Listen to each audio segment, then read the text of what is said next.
salutations, and welcome to the Rant Squad. I am the Water Dog. This is Clint Jordan. And this is Menard. Hey gang, we are going to get to you our fantasy standouts.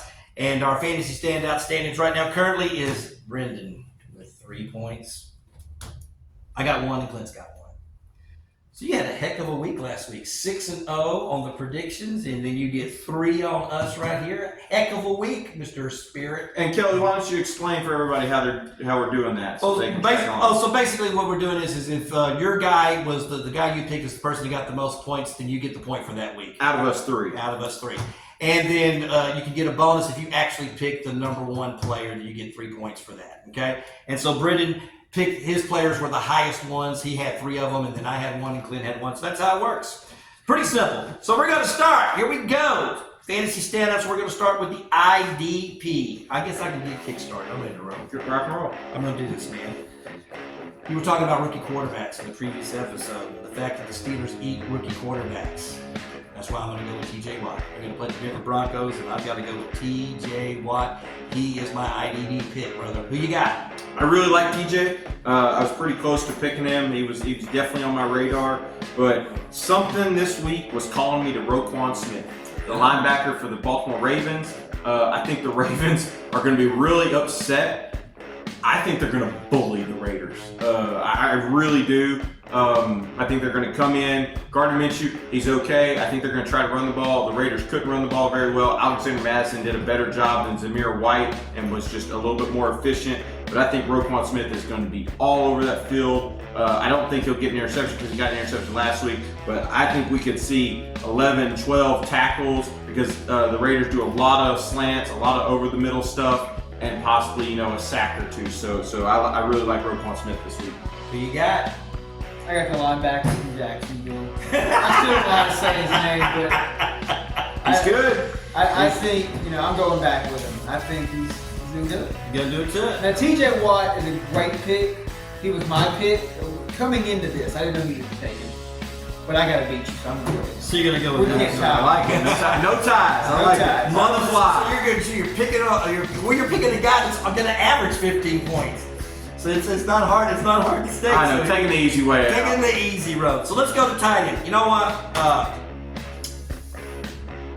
Chiefs are playing the Bengals, and the thing about this game right here is the fact that the Chiefs know that the Bengals are kind of a thorn to them, and that everybody's kind of like pigeonholing them as a team to beat them, okay? And I'm like, you know what? This is a game tailor-made for, Patrick Mahomes and Travis Kelce. So I'm going to go with Travis Kelce. In the flesh!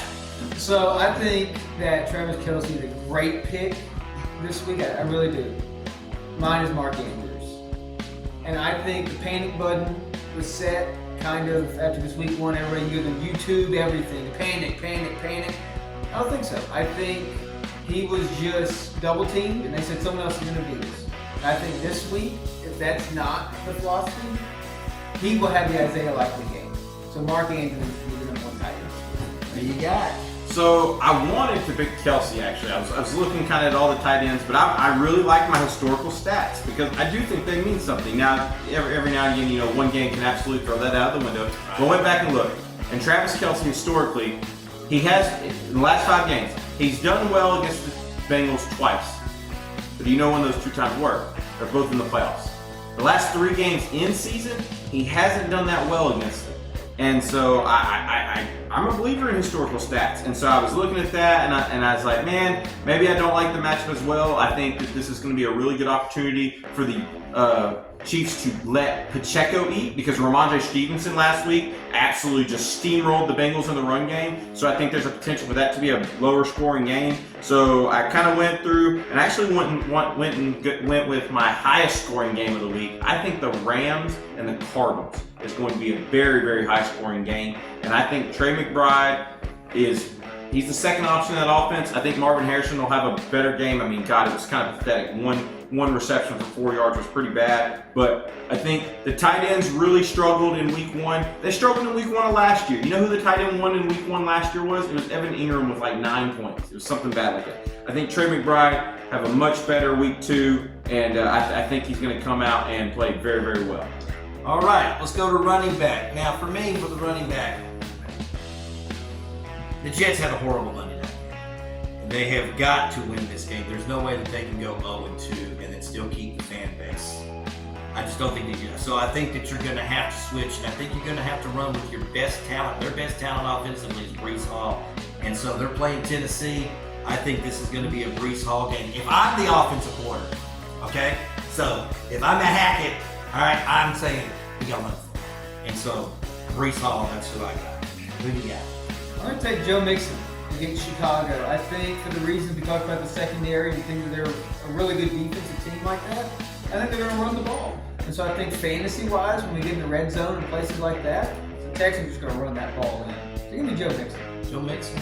Man, Kelly, I don't know what you must have, like, read my mind, because everybody you're saying was when I first looked at the game schedule, instant inclination, I was on Breece Hall. I really, really liked it. And then I kind of went and looked at things, and man, Tennessee was really able to stop the running back last week. DeAndre Swift didn't do anything. Khalil Herbert, that Chicago Bears, now it may have been the offense, don't get me wrong, but it scared me a little bit. I do think Hall is a great option because he got everything in that Jets game. He didn't not have one carry until fourth quarter garbage time with 3 minutes left and Tyrod Taylor was in the game. And that's when Braylon Allen got his first carry. So my inclination originally was to go with that man, Breece Hall. I love him. But when I really got into it, I started looking at teams and I said, what team has really only one running back to really get after it because they're looking at injuries? And it's Green Bay Packers. You know, no Jordan Love. All the backups behind Josh Jacobs is injured. Josh Jacobs, he started out a little slow against Philly. He really started breaking there at the end. I think this week that offense will flow through Josh Jacobs. They are going to run the ball. Matt LaFleur is going to scheme him everything. I think you got two players in that game that I would play. I would play Jaden Reed because they manufacture touches for him, and I would play Josh Jacobs because they are going to give that man the rock. They are going to run him. I think he might have 25, 30 carries because there's a good chance that game against the Colts can stay close. And you add the fact that the Colts just gave up the number 2 fantasy performance against Joe Mixon. So they obviously are having struggles stopping the run. I really, really like Josh Jacobs this week. Okay, Josh Jacobs. All right, let's go to wide receiver. Man, I think you were absolutely right when you were talking about Cooper Kupp and the fact that he's... Wait, can you say that again real quick? I just need to say that first part again. That I was absolutely... No, that wasn't it. I was absolutely right about Cooper Kupp. No, you were absolutely right about Cooper Kupp. And he got a lot of targets, and it just, you know, him and Matt Stafford, they just got this chemistry, and it's just so good. And you saw it, even though they lost that game. Yeah. And the one constant that was there was Cooper Kupp, and he was just getting open. And it's just amazing just sitting there watching it. And so, man, I got to feel like, you know, that's really all they've got right now. So that's what they're going to go with. So I'm going to take Cooper Kupp. Yeah. I said in these games, you know, it's going to be big wide receivers. I think it's going to be CeeDee Lamb. I think when the Cowboys and the Saints play, it's always that Cowboys receiver that steps up, makes a difference. I think CeeDee Lamb is going to have a huge week for fantasy purposes.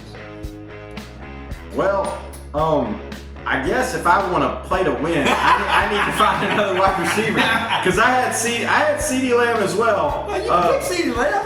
No, I did. I really do like CeeDee Lamb against New Orleans. I think that's gonna be a stout game. But you know what? We're gonna just take about 5 seconds and we're just gonna do a quick scroll and we're gonna be like, no. Live. This is live. You're hearing it right here, right now. Jamar Chase is the number 1 wide receiver on the league. Oh, really? That's right. The only wide receiver in the game. Do we get points if Jamar Chase doesn't make the top 10? No. Where did he go? Hey, listen, I'm attempting to win it. You know what? You play to win the game, and this is how I'm playing to win. I'm on the fly. I'm going with Jamar Chase because I'm not taking the easy out of Tyreek Hill. That's what the New York Giants said when they drafted. Yeah. We're playing to win the game. Okay, here we go. So I'm going to write this That's right. Jamar Chase. Put it in.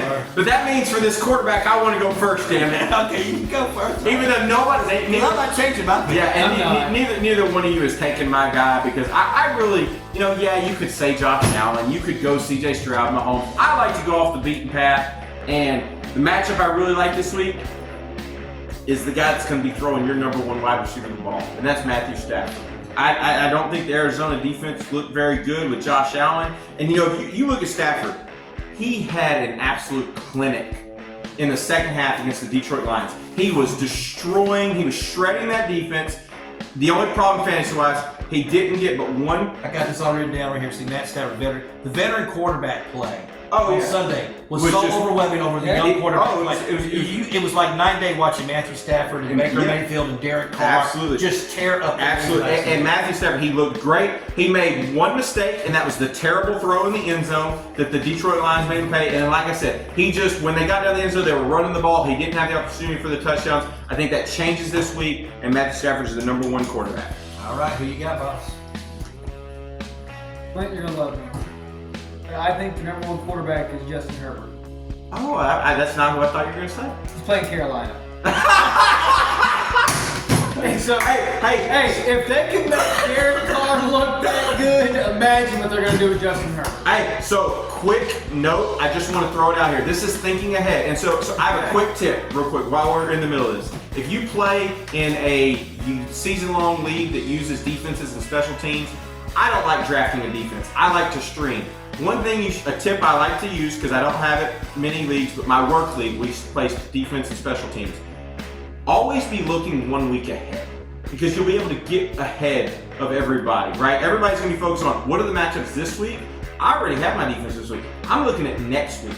And so next week, the Raiders play the Panthers. I'm picking up the Raiders just because I think Max Crosby is going to eat Bryce Young alive. But just wanted to throw it out there. That's a quick tip to use in your standard season-long leagues when you have them. Be thinking 1 week ahead when you're streaming defenses. Sorry for that. All right, there you go. All righty, gang. So that's what we got there, man. Well, folks, who's your quarterback? Oh, I did not mention it, so I guess I better say it because you said him already for me, Patrick Mahomes. They're playing the Bengals. Okay. This to me is, like I said, I said it earlier when we talked about Travis Kelce at the tight end position. I think the Chiefs make a statement. This to me is a statement game, and I think you're going to look at the Bengals fall 0-2, and I think they would love to be able to bury the Bengals early if they can. That's fair. Well, it's going to mean home field. It's going to mean who goes where in the playoffs. Yes, it does, and so I just think it's all important. So I think this is an all-in game for the Chiefs, especially if you're a team trying to three-peat. And I really believe this is a team trying to three-peat. After watching the game, I think this is the closest that we have seen potentially a three-peat. That team looks good. They do. And they're going to be tough to beat. You're going to have to go to Kansas City. I don't see them not being the first seed in the AFC. No, they have fixed their offensive woes from last season. Yeah. And this game is, that game is going to be really important in that. Absolutely. Well, folks, thanks for watching, man. We have been the Rant Squad. I'm the Water Dog. This is Clint Jordan. And this is Bernard. And we're going to be out of here.